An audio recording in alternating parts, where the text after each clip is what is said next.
this hurricane us. And as I looked over my shoulder, trying to catch your gaze, I saw the sun shining over clear as a California day. Oh, it's the first night of the rest of our lives, and there's a wildfire above us. When the sun goes down, it feels like we're losing our minds, but it feels right as long as you're around. This moment plays on like an anthem. Oh, you keep me wild. All the stars in the sky, all the lights on the highway. Oh, they keep us coming alive. Grab my hand in the dark, lightning straight to my heart. Oh, you get me every time. Don't want anything new, I got nothing to lose. All I need is beside me in the front seat. Something about you, been running me. Some kind of new American dream. All the plans we've made, all the dreams we've chased, all the wrong turns right in the end. I believe ain't it a kind of high you give me? Every second on fire in every dream. Like whiskey on ice, a bonnet ride. We're together, stoned and hiding. There's something right about you. Some kind of new American dream. All the stars in the sky, all the lines on the highway. Oh, they keep us coming alive. Grab my hand in the dark, lightning straight to my heart. Oh, you get me every time. All the stars in the sky, all the lines on the highway. Oh, they keep us coming alive. Grab my hand in the dark, lightning straight to my heart. Oh, you get me every time. Don't want anything new, I got nothing to lose. All I need is beside me in the front seat. There's something about you, been running me. Some kind of new American dream.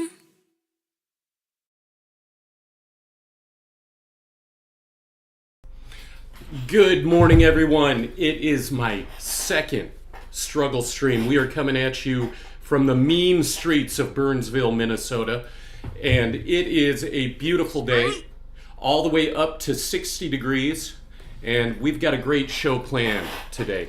But first, when paleontologists are making measurements, we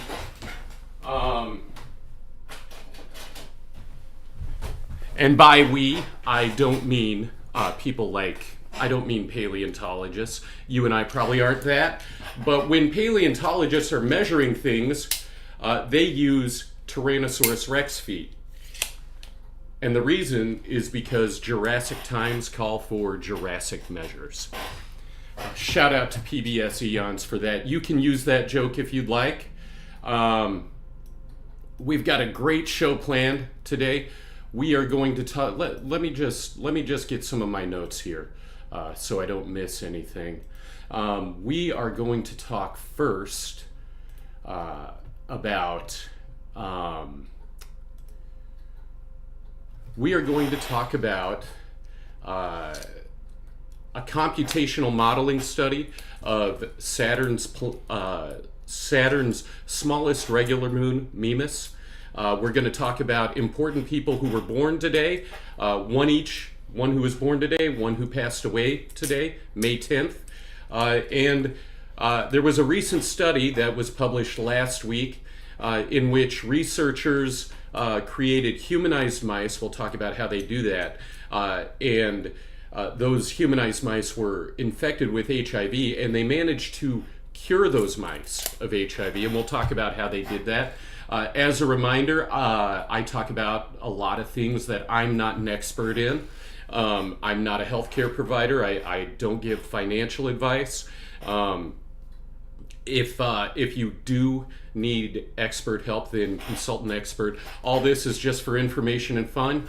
Of course, we all have a few things we have expertise in, and if I have it, I'll say it. Otherwise, just assume we're talking just for fun.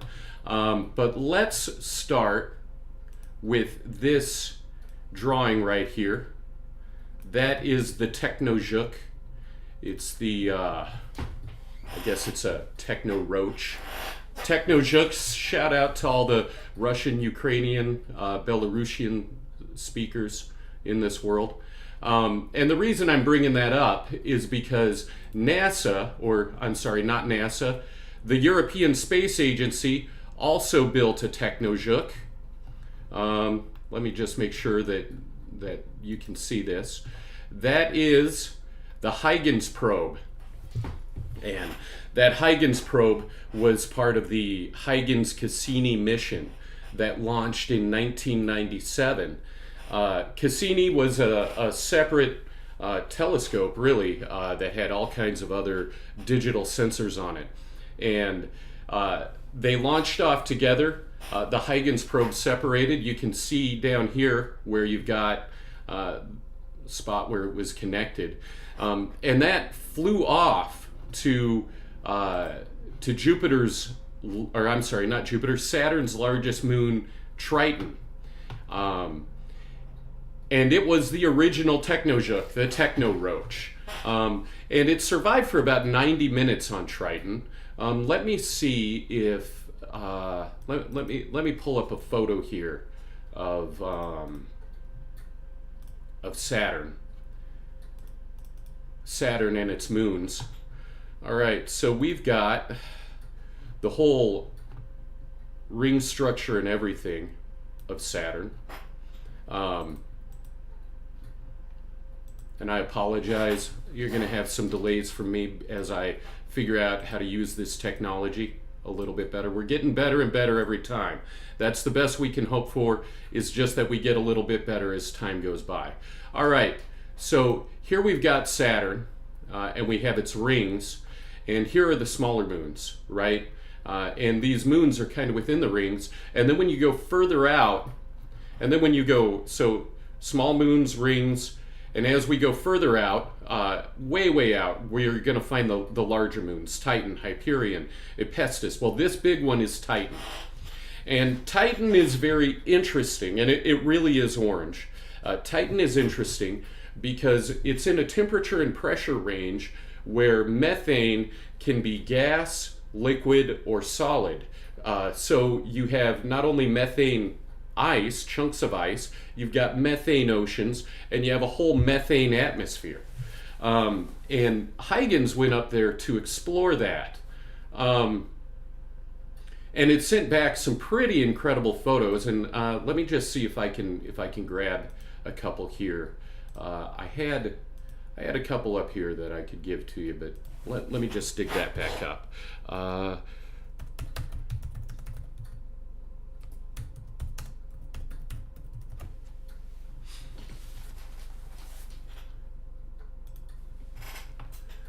All right, we'll go to NASA's probe page, NASA's page, because NASA's in the public domain. So anything we find on there we can use. Shout out to NASA. Thanks for all the hard work. We all definitely appreciate you. All right, so these are pictures of Titan's surface. And what the Huygens probe did, it landed, actually, these photos are from its descent, but it landed next to an ocean and it took some pictures of that. Anyway, NASA has now, and shout out to CBS for sending me for the lead on this. NASA has built, NASA's engineers, and this is not European Space Agency, this is NASA. They are currently building this guy.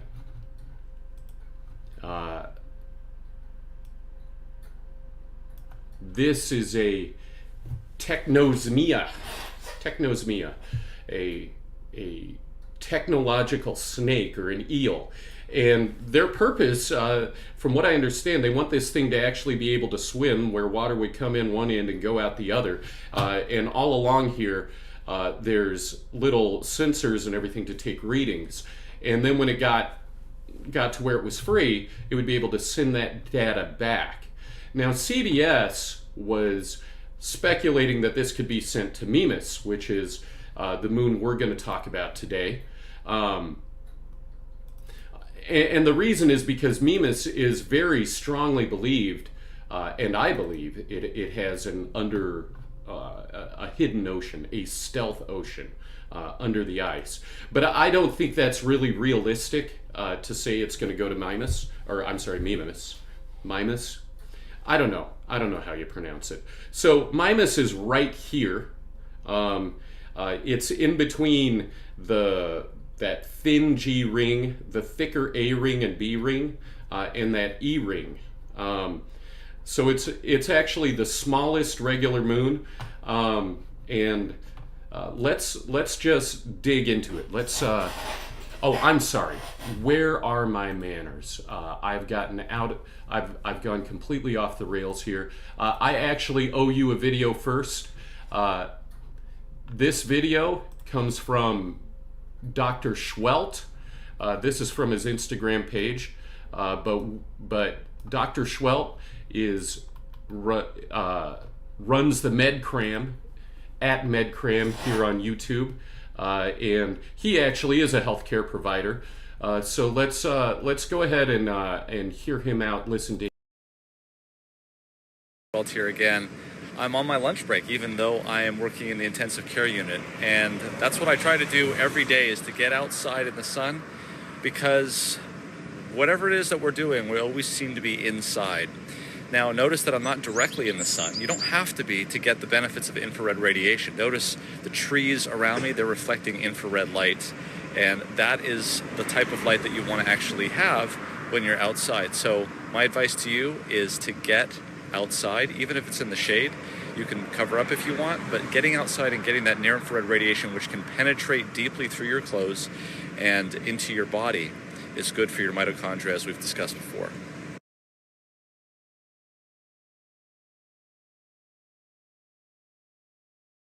All right, so shout out to Dr. Schwelt. And one thing he was mentioning is how that infrared radiation is good for your mitochondria. He actually talks quite a bit on his channel about infrared and how it's good for you. And in particular, it stimulates mitochondria to produce melatonin, which melatonin, as you know, there's a lot of positive benefits to that. And one positive aspect is it helps you relax. And like I said, again, you can go to his channel at MedCram on YouTube if you want to learn more. All right, so now let's get into it today. Let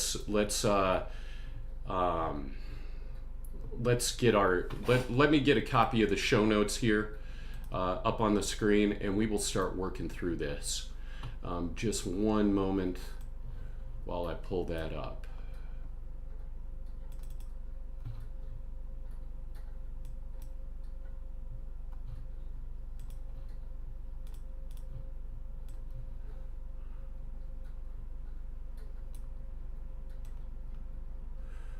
All right. And we are still struggle streaming today. Nothing's holding us back. All right. As always, I put the show notes on the website, thesexyuniverse.com. And we are beginning with this question. Can a liquid ocean exist on Mimas? Mimas is known as the Death Star moon. You can see why. It's got this giant crater. That crater is named after the discoverer, William Herschel. So that's the Herschel crater. And it goes 1/3. Its diameter is 1/3 of the overall diameter of Mimas. Mimas is relatively small. It's small as far as moons go, but as far as objects in our solar system go, it's relatively large. You know, as you know, most objects in our solar system are quite small.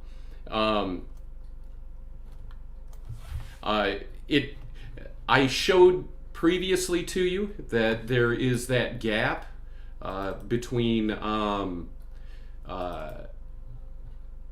between ring A and B, rings A and B, the A ring and the B ring, there's this gap, which is called the Cassini gap.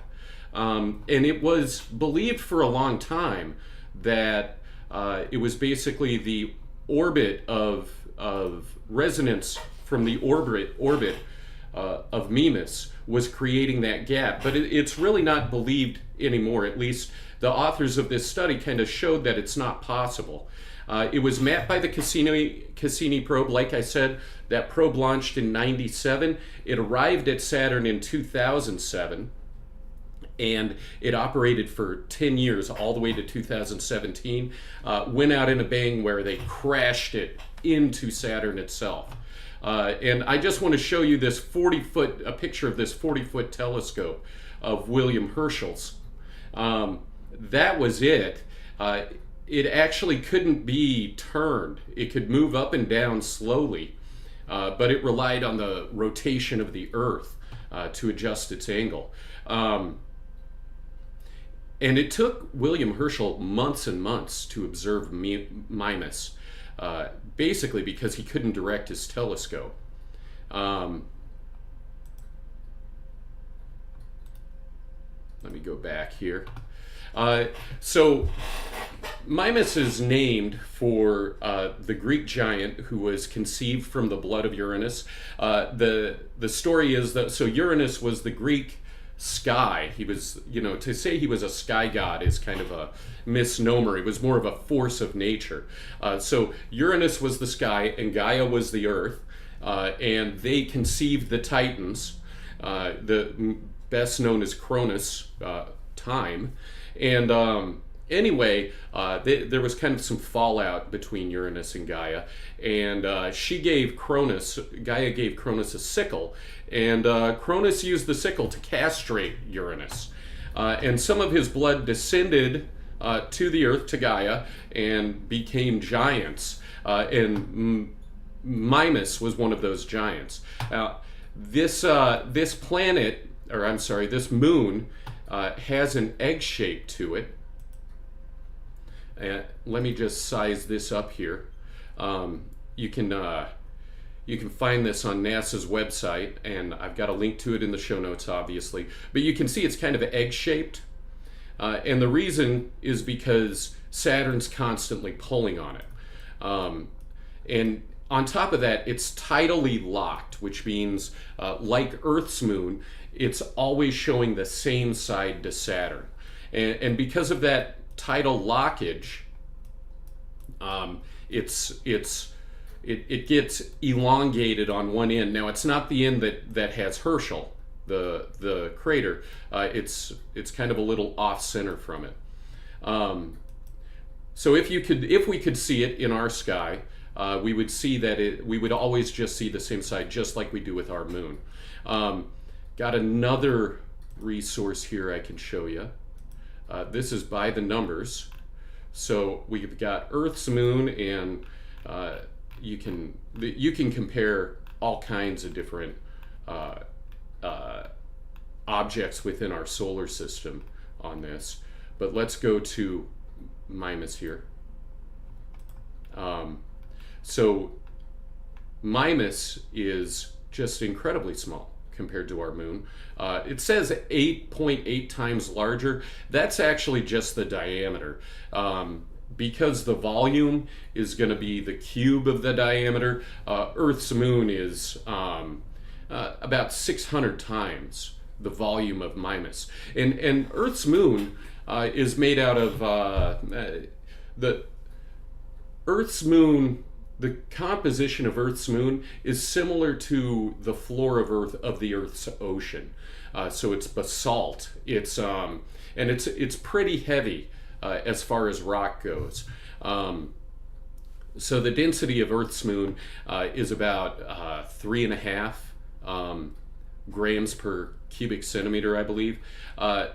Mimas is actually composed mostly of ice and rock.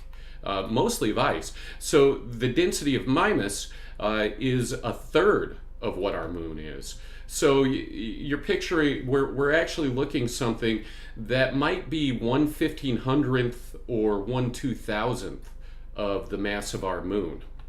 All right, there's not a whole lot of tectonics on there. In fact, the whole surface is ice. This entire surface we're looking at is ice, and you can see it's got crater marks, but it doesn't really have any fissures.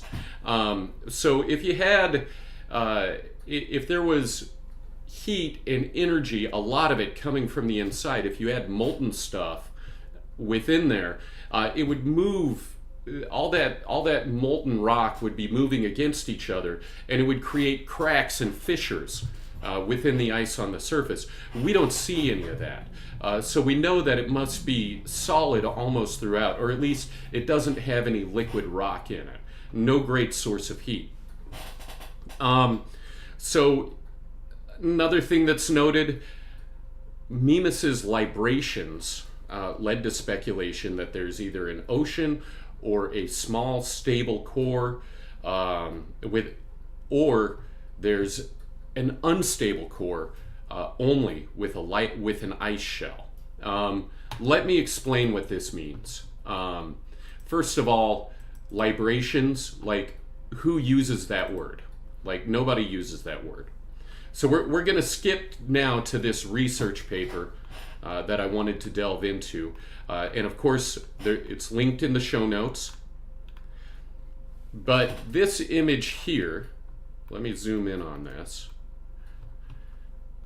This image here shows Mimas, and it also shows this possible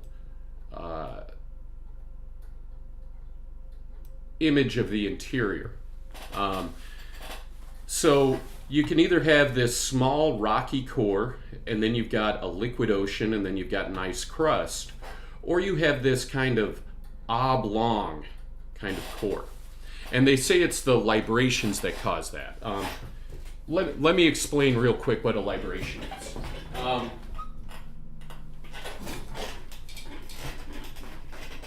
So let's say this is Earth's moon, right? And actually it's supposed to be Earth's moon, but it doesn't really look too much like it to me. Maybe I can get it closer, get some light on it. So the core of Earth's moon is a little bit liquid. It's not quite as flowy as Earth's mantle, but it's not a rock solid core, right? And because it's liquid, it gets the motion of the Earth, its own revolution around the Earth, causes a little bit of a wobble, right? So it's that irregularity within the interior that allows it to wobble. So if you watch the moon, and if you were able to carefully videotape it every night, you would notice you'd eventually see more than half of the moon because it wobbles a little. And we see, or Cassini picked up, that same kind of wobble in Mimas.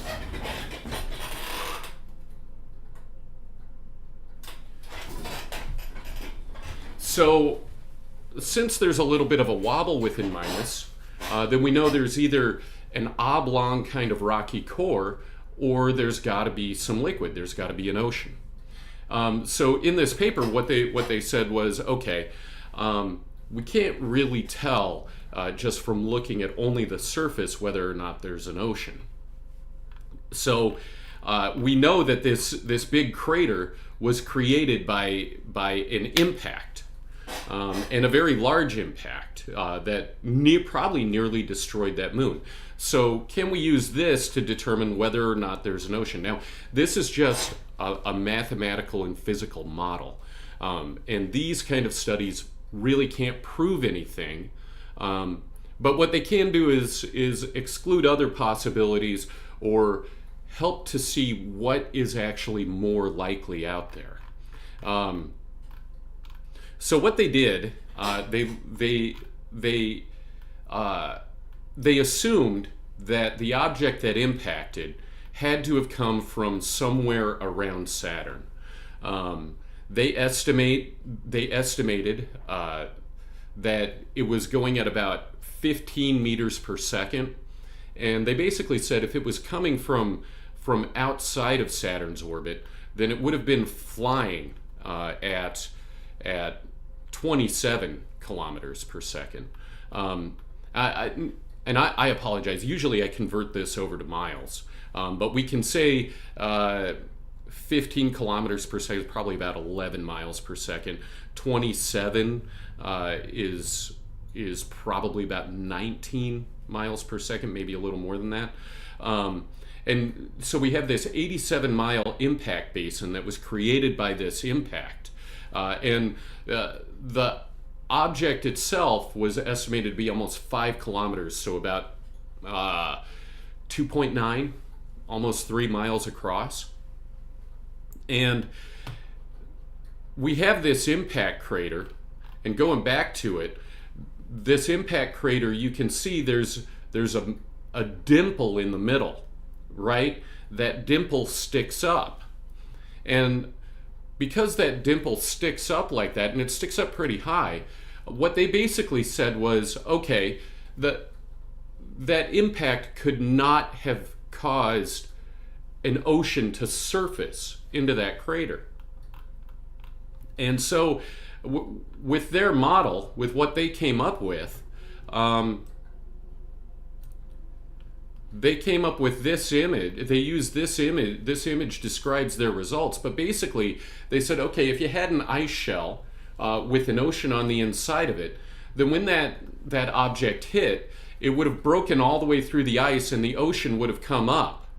And that ocean would have negated any possibility of there being that dimple in the middle. They also looked at it with if they had a 55 kilometer thick ice shell, and actually they went through a whole lot of different thicknesses here, but they used these to show the differences, right? And then they looked at it with a 70 kilometer ice shell. And what they found was that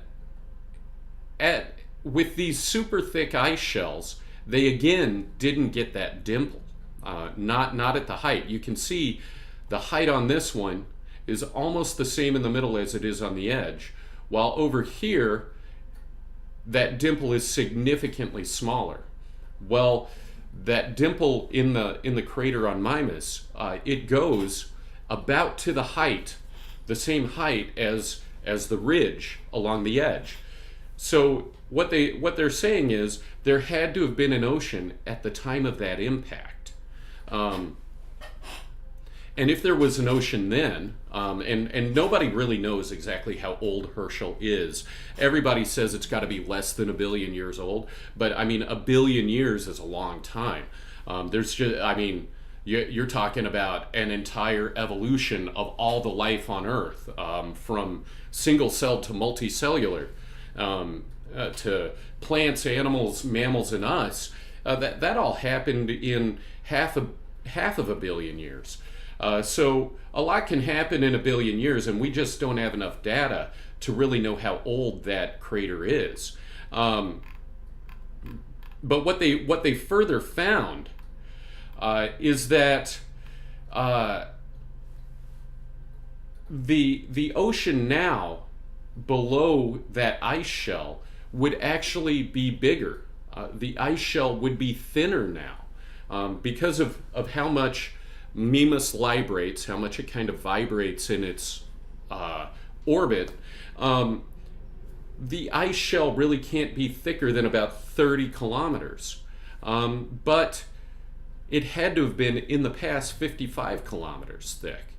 And because of that, there has to be some source of that heating.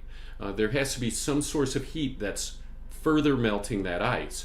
And what they believe is it's the tidal forces that are created when it goes around Saturn. Now further, so they went ahead and they modeled that as well. And they found that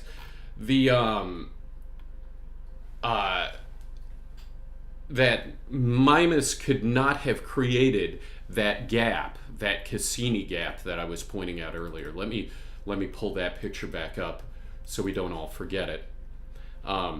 So this ring structure here, that Cassini gap, let me see if I can make this, if I can zoom in a little bit on that. So yes, this gap right here between the A ring and the B ring, what they found is that those tidal forces, if they were enough to create that Cassini gap right there, it would have actually completely melted the ocean on Mimas. It would have melted that whole ice cap. So they believe there has to be some other force, some other source of gravity that's creating that gap. And I believe that's all I have for that paper. Let me see if there's any other notes. So basically, like I said, they can't prove that there is an ocean under Mimas's ice. They can't prove there's an ocean under Mimas's ice, but because of their study, we can say it's more likely than not that there is. Now, getting back to the techno eel, CBS's story was implying that this eel could be sent to Mimas to explore that ocean. That ocean is under, 25, anywhere from 15 to 25 miles of ice. So would it be possible for that thing to bore through all that ice? Not very likely, especially when you consider that the surface of Mimas is negative 315 degrees Fahrenheit. That would be some very solid ice, and when the temperature's that low, it's really hard to get enough energy to run motors. So could you bore through it? Almost certainly not. Not with the technology we have. All right. So now let me skip to another video here. We've got a nice, interesting little spot here. Gonna bring this down. It's off of TikTok. We are gonna watch an AI generated pizza commercial, pepperoni hug spot. Shout out to all the AI out there. Does it actually count as intelligence? I don't know. AI can't tell the difference between what's real and what's not. So I'm inclined to say it's more of a language model or an image model. But shout out to the artificial intelligence community. Here we go, pepperoni hug spot. Are you ready for best pizza of life? Bring friends down to Pepperoni Hug Spot. Our chefs make pizza with heart and special touch. Cheese, pepperoni, vegetable, and more secret things. Need delivery? Pizzas come fast. Knock knock, who's there? Pizza magic. Eat Pepperoni Hug Spot pizza. Your tummy say thank you. Your mouth say, Pepperoni Hug Spot. It's like family, but with more cheese. It's like family, but with more cheese. And again, I will have that in the show notes. Shout out to Pepperoni Hug Spot. So, born on this day, we have Cecilia Payne Gaposchkin. She was a Brit. Let me go ahead and shrink myself down here so you can see this whole thing. Born in Windover in 1900 in England. She studied botany, physics, and chemistry at Newnham College, and Newnham College is in Cambridge. And after she studied there, she joined the faculty and became a teacher. Not quite a full professor, but a lecturer. And that was at the age of 22. And she loved astronomy. She wasn't so much into botany, but she loved the physics. She wanted to become an astronomer. She wanted to study astronomy there in England, but they turned her down. Anyway, she met the director of the Harvard Observatory, during a lecture there, and she was able to convince him to allow her to work at the Harvard Observatory. Now, another famous woman who was a scientist over at the Harvard Observatory was Henrietta Leavitt. And Henrietta Leavitt, she basically pioneered the study of pioneered the study of variable stars, which variable stars are what allow us to know the size of the cosmos. So Cecilia Payne-Gaposchkin, she wrote a thesis, a doctoral thesis called Stellar Atmospheres. At the time she wrote that, the sun was actually believed to be 65% iron and 35% hydrogen, but she proved that it had to be 70% hydrogen and 30% helium. And it was based on that work, we were able to find that all stars are almost completely hydrogen and helium, with in nearly every star, less than 1% of the mass is every other element. Her husband was an assistant at the observatory, and working with him, the two of them mapped out more than 2 million variable stars in the Magellanic Clouds. And that was done mainly by hand. I couldn't imagine doing that much work.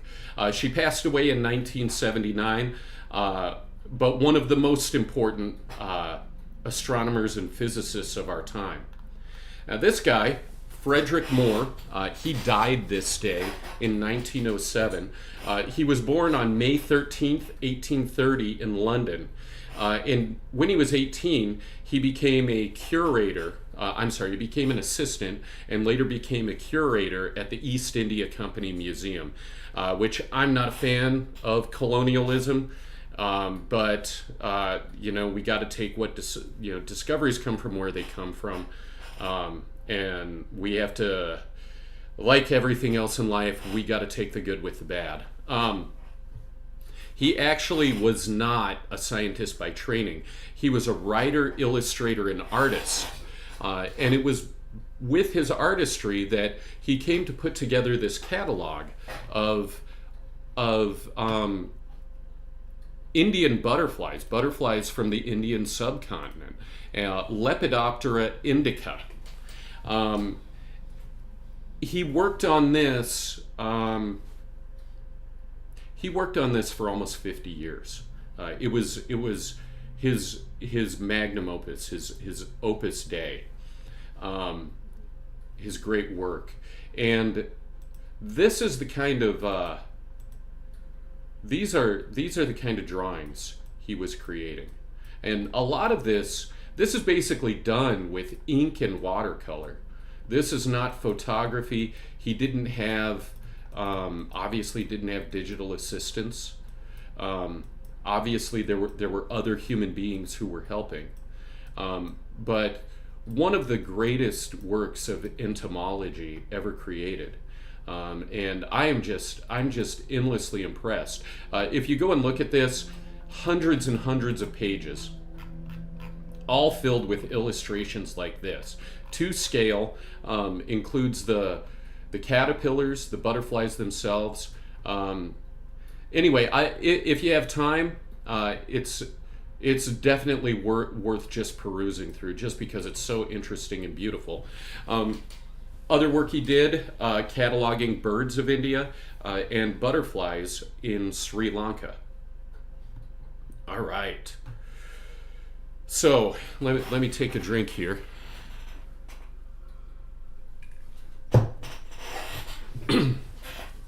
All right. So we're going to get into my more major story here. And if we've got time, I've got one more piece I want to show you guys. So this story, this was from an article published on the 4th of May, so just last week. And these authors asked whether it's possible to use CRISPR, to edit genes to remove HIV. and to make it impossible even for HIV to reinfect an organism. So, quick discussion of HIV, human immunodeficiency virus. HIV attacks a specific group of white blood cells, and here is this image. The little green spots are actually HIV virus, and the red thing, this is the surface of a T cell. So T cells are basically specific white blood cells that eliminate invaders to the body. And in fact, they also do things like eliminate cancer cells and things like that. Any debris, like if you get a splinter, white blood cells will actually begin attaching themselves to the splinter. And basically, they consume these things and they digest them. So it'll start trying to digest a splinter that's in your finger, and that's actually why you get all the inflammation and you can get pus and everything that comes out of where a splinter is in your skin. But they attack all invaders, including HIV, and the problem is that when they do that, they move closer to this virus that has evolved to infect them. So HIV infects these cells through the CD4 protein. And let me see if I've got an image here. I know I have one. If you'll give me just a moment.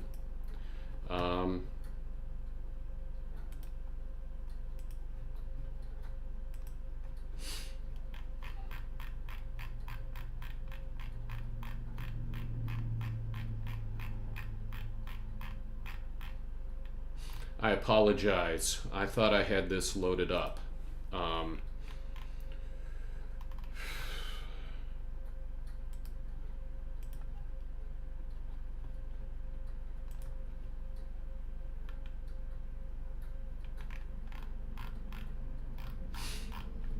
Okay, just one moment. If you'll be patient with me for one moment, I will get you a photo of how HIV enters the cell.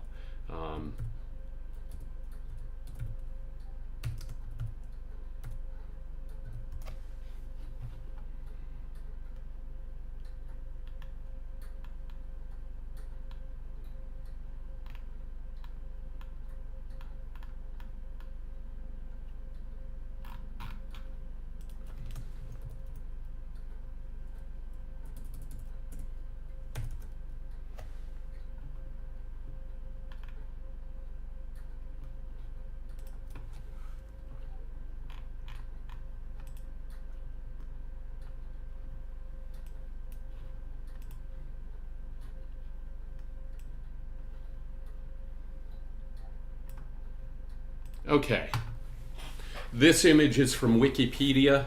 Wikipedia isn't always the best source, but in this case, this image is reliable. I went ahead and I looked it up in other places. So you can see we've got this image of the HIV of human immunity of the HIV-1. And what it does, it's got these little organelles on the outside, little protein balls. And what they do, they attach to CD4. So CD4 is sticking out here.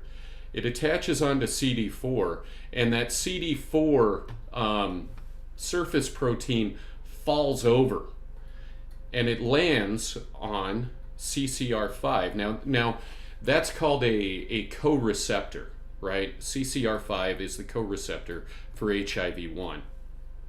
There are other co-receptors that can work with CD4, and there are HIV viruses that can attach to those co-receptors. However, it hasn't been seen. HIV mutates a lot. That's part of what makes it hard to treat and hard to vaccinate for.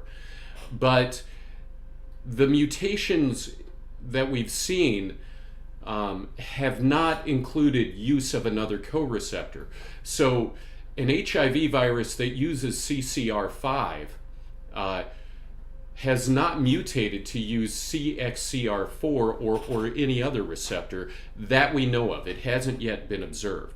But anyway, this HIV virus, HIV1, it attaches to CD4, and then it uses the CCR5 coenzyme to enter the cell, right? Now, some people, that CCR5, about somewhere between 5 and 20% of Europeans have a mutation on that CCR5.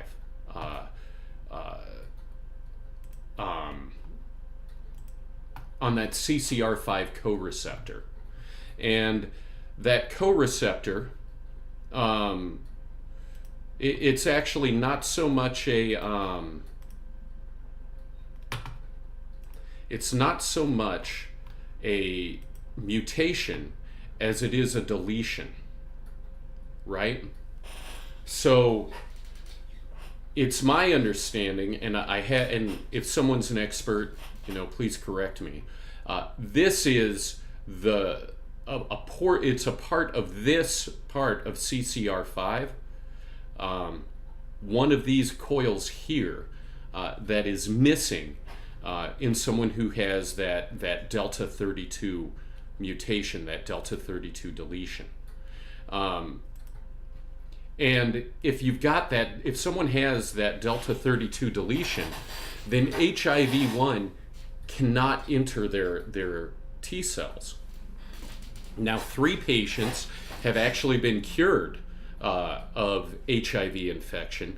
They were all leukemia patients, and their bone marrow had to be irradiated, basically had to be destroyed, and new bone marrow put in, so bone marrow transplant. And the first one, it was actually an accident. They happened to receive a bone marrow transplant, and the donor had that CCR5 delta 32 mutation. So that new bone marrow goes in, and it begins forming new white blood cells. Those new white blood cells could not be reinfected with HIV.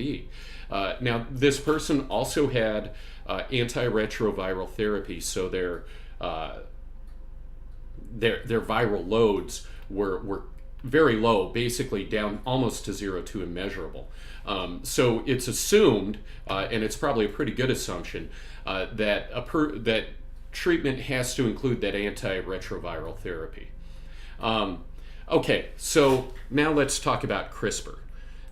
It's CRISPR-Cas9. Cas9 is the specific type. So what CRISPR is, it's actually a way for bacteria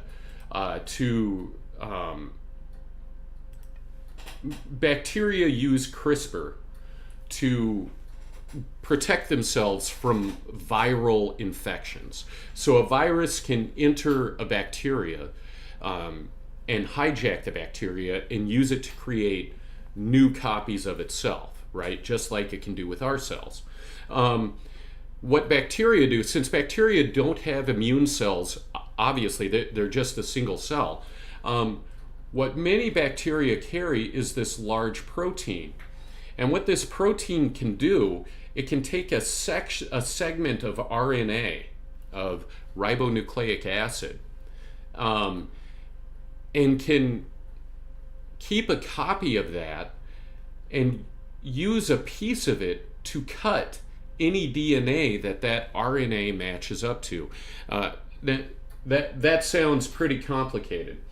But a way to think about it is that a DNA molecule runs like that, and the matching RNA molecule is going to run the opposite direction.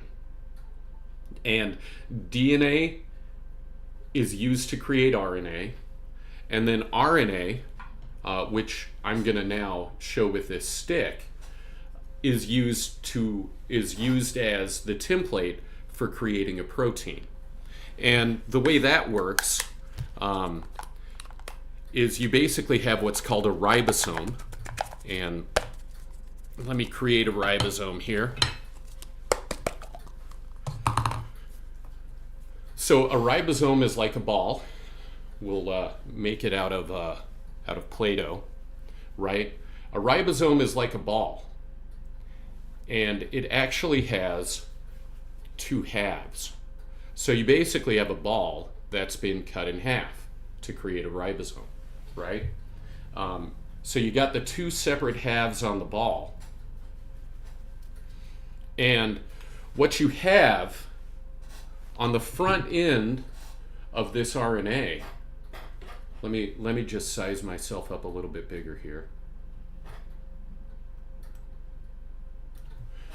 So if this is our RNA, you have a section at the front that the ball attaches to, the bottom of the ball attaches to, and it's going to get on there and it's going to start tracking along almost like a typewriter, right? And then it's going to come to this part where the other half attaches, right?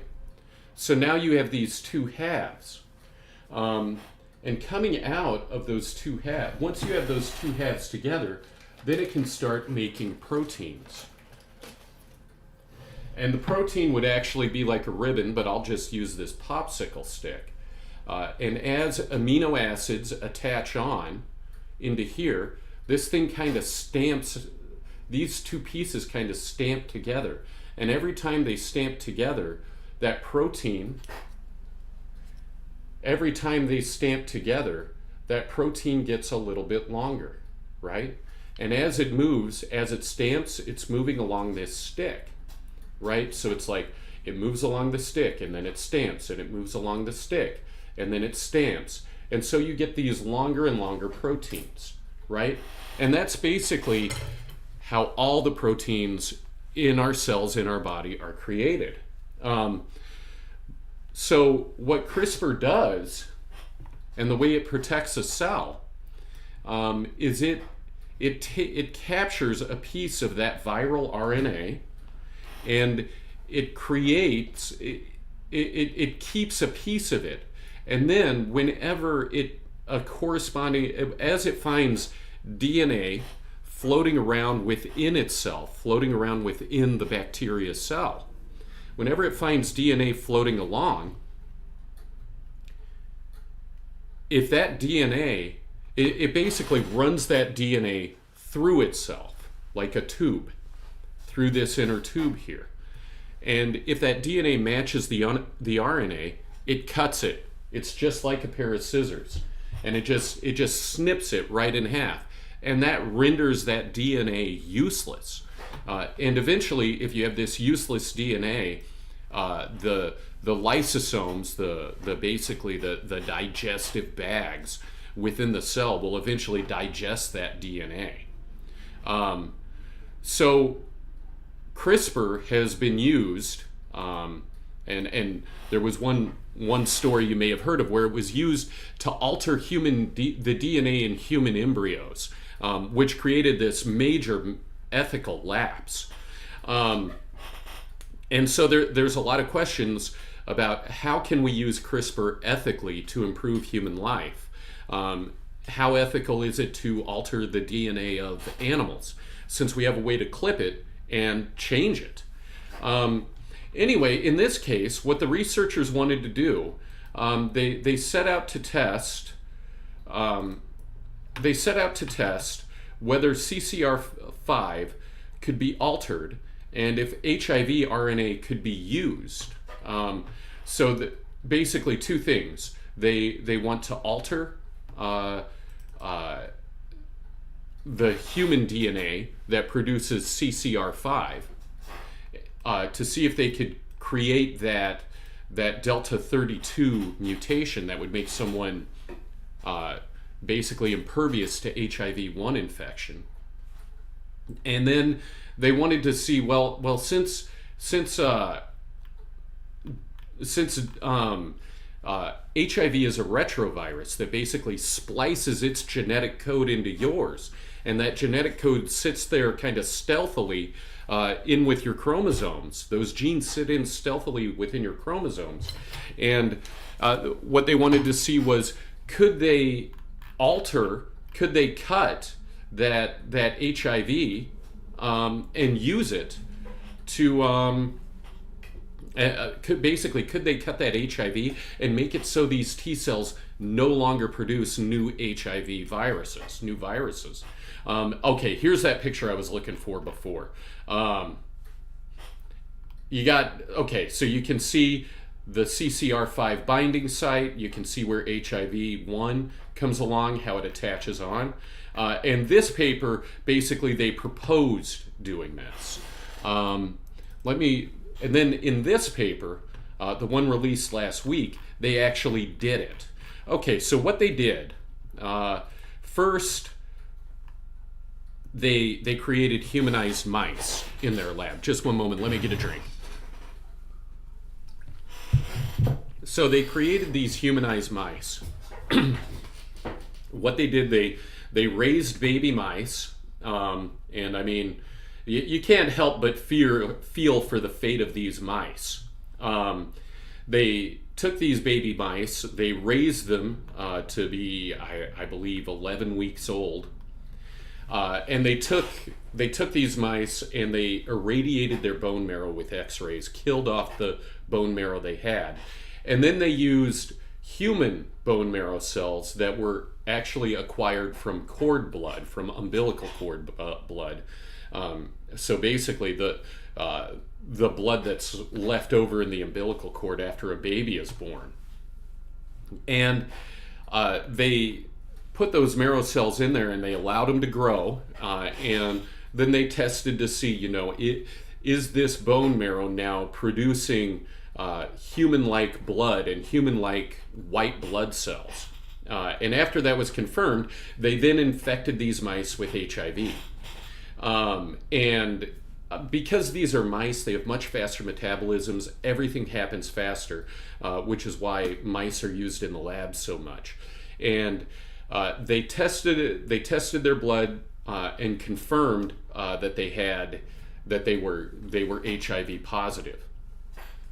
Then they broke the mice into 6 groups. Actually, I should say 7.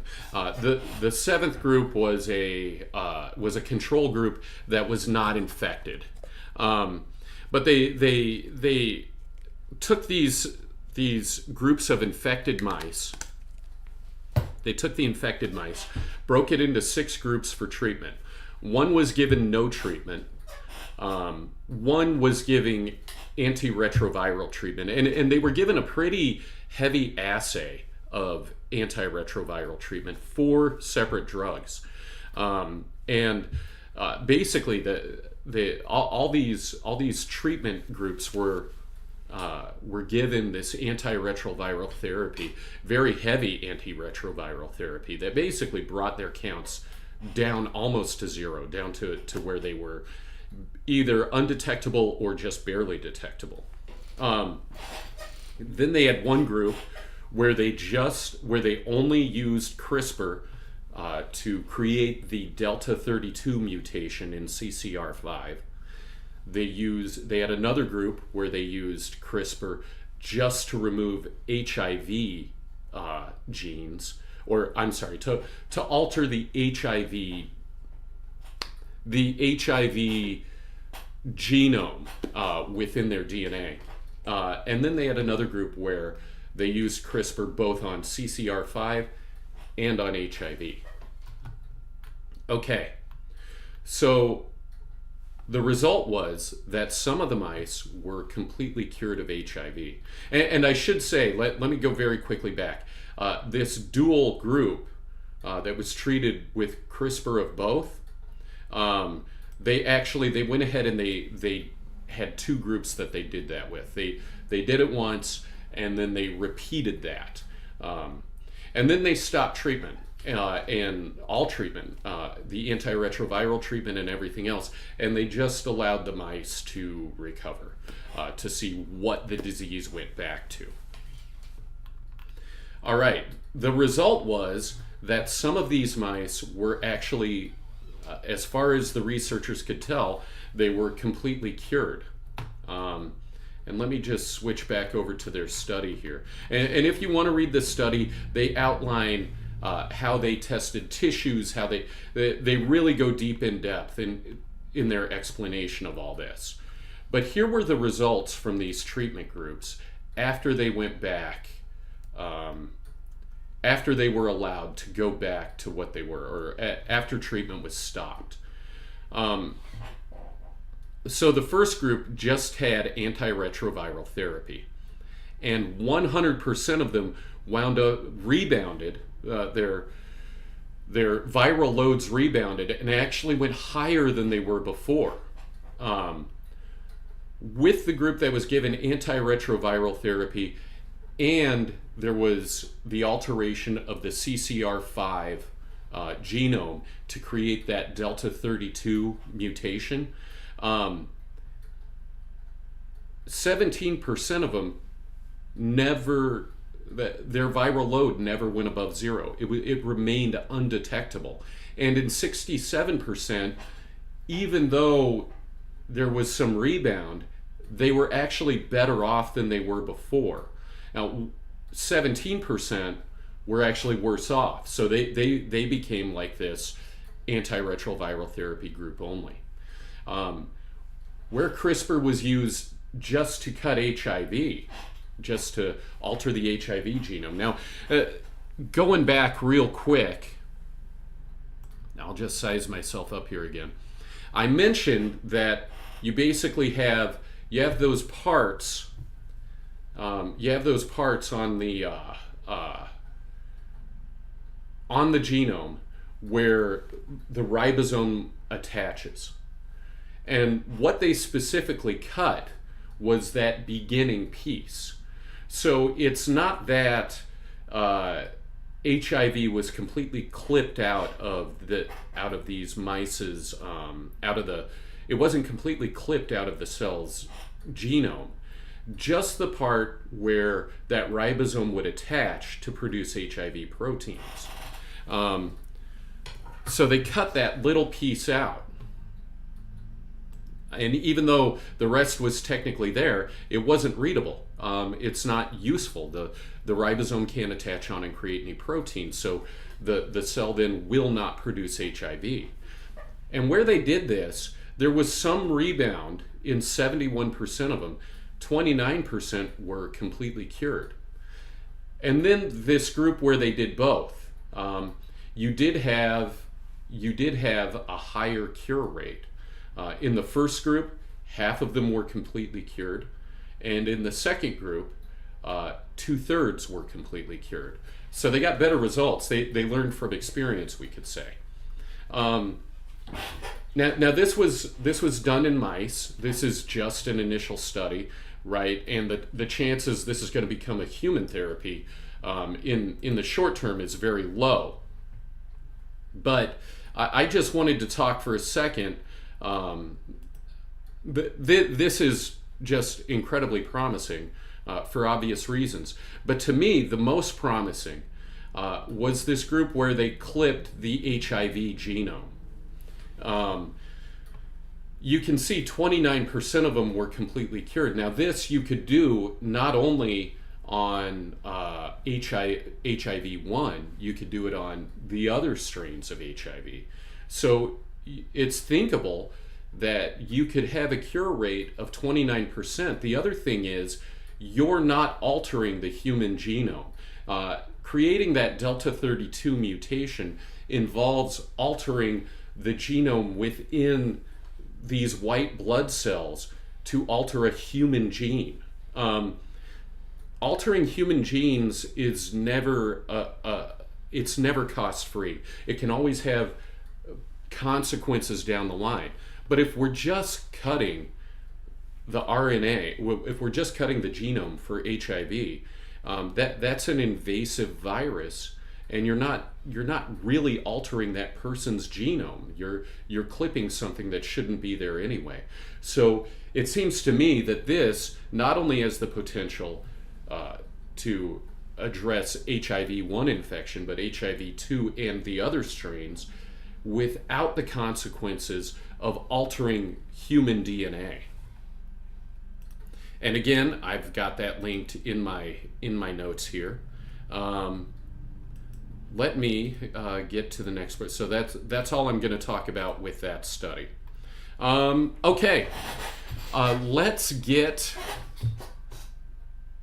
our next TikTok video here. And here we're going to learn a little bit about the Jennifer Aniston neuron. And shout out to Neuroscience and You on TikTok. If I had dimples like that, I could be a threat too. Man, Lord have mercy.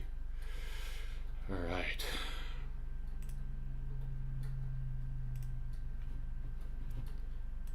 All right, let me just get that to where you can hear it without having to hear me.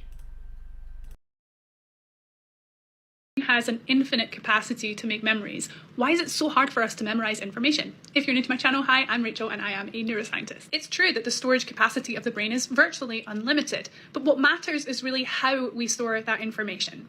A number of years ago, researchers found something that they called the Jennifer Aniston neuron. Why did they call it that? Well, they were recording activity from single brain cells, and they found that there was this brain cell that would respond to a picture of Jennifer Aniston, Jennifer Aniston's voice, mention of the hit 90s sitcom Friends. You get the idea. What that tells us about the way that the brain stores information is that we don't memorize singular facts. We understand concepts as a whole. That brain cell, or really more accurately, it would be groups of brain cells, understand that a picture of Jennifer Aniston, her name written down, Friends, her voice, all belong to the same idea, and it's this person who is Jennifer Aniston.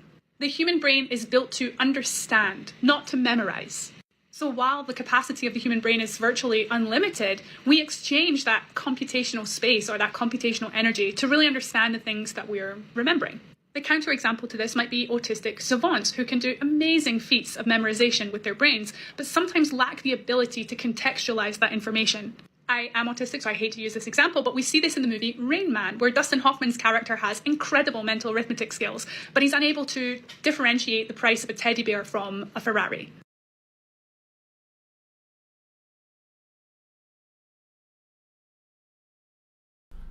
All right, so shout out to Neuroscience and You. Again, I'll have that linked in the show notes.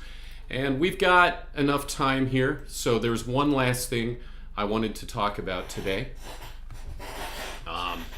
It is from the Journal of Fish Biology, and I didn't have time to make any, to include any notes on this, but I'll include a link to the paper. But for reasons I'm going to show, I don't think I needed to put these notes in the PowerPoint. I don't think I needed to make a slide for this. So this is about a shark species down in Australia, and I'm gonna cut down here first to this image. This shows where they found it, where it was discovered. So there's the west coast of Australia. These yellow spots are where they found egg cases. And the egg cases are what originally led to the discovery of this shark species. And they did manage to find a female also. Now, I don't know how this female shark was captured. I don't know if it was just accidentally caught or if somebody sought it out. But this entire new species was identified just from these few things. So let's get back up here and run through some of these images. Again, I'll have a link to this paper. So if you want to learn more, you can always you can go over to the link and read the paper yourself. And in fact, if anybody who has more knowledge about fish than I do wants to chime in, I'd be happy to hear your thoughts in the comments. So this picture here shows what it looked like before preservation, and underneath, this is after they pickled it. You could see this swimming in the ocean, and the length on this is about half of a meter, so about 22 inches, something like that. Yeah, about like that, a little wider than me. Blackish color, blue eyes. After they pickled it, it turned red. Here's the head.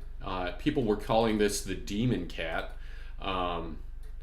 Here's the top of the head, side view, and the bottom. Almost looks like a sock puppet. I'll let everybody else. Y'all can decide for yourselves what else that looks like. These are the teeth. Those are not chewing teeth. Those are cutting teeth. So that thing would just bite a fish in half and just gulp it down. You would not find whatever pieces you found would just be what it tore up. And I don't know exactly what this thing eats. I haven't read this paper in depth, but I would imagine, sharks are scavengers, so it's going to eat almost anything living or dead that it finds. These are scales. You can see those are the same color as the unpickled shark. Now I know that shark scales, they're sharp on one side, so you can pet over them. You can pet over them as long as you're going toward the smooth side. But if you go the other direction, they can cut you.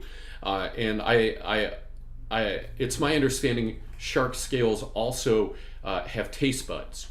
So that's actually how it can taste whether or not you're something it would eat. That there is the liver.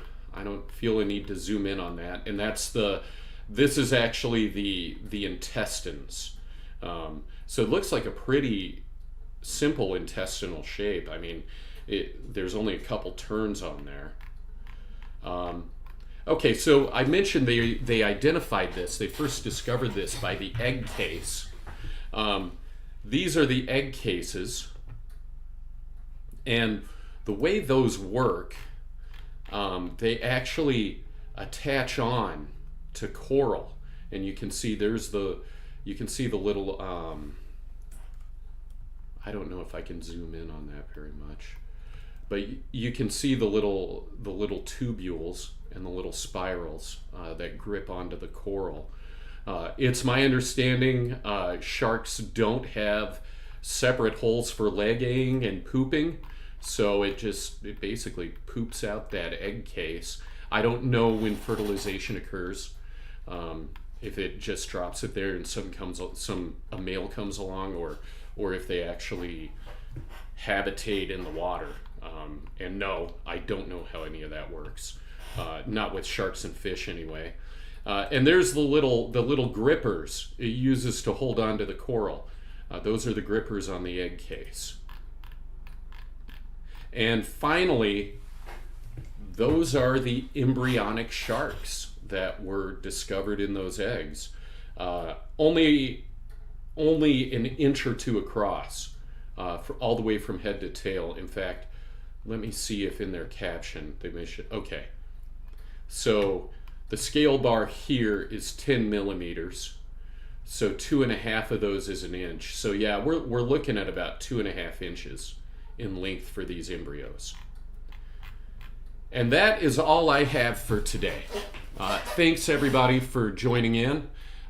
We are going to cue the music and get out of here. So stay around if you want to hear the closeout song. I know that's why you're all here. Thanks for joining me today, and we are out of here.